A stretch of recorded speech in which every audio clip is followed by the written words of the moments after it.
Comment utiliser aromathérapie? Bah, alors ça peut se lire, effectivement, il y a des anecdotes, on peut apprendre comme ça en lisant de A à Z, mais enfin c'est pas le plus pratique. Ça peut être aussi, ben, on décide de faire de la méditation, voir comment on peut associer les huiles essentielles.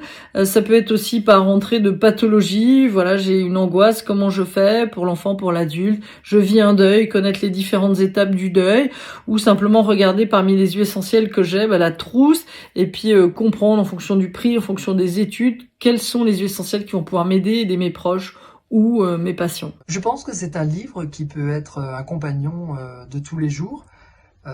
On peut se référer au livre quand un excès émotionnel nous envahit pour essayer d'avoir une action correctrice rapide sur ce débordement.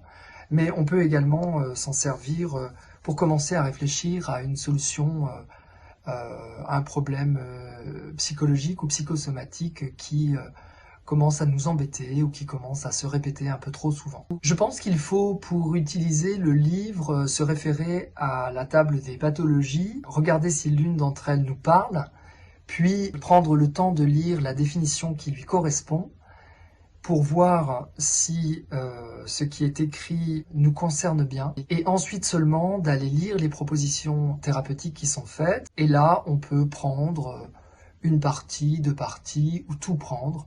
On fait comme on veut.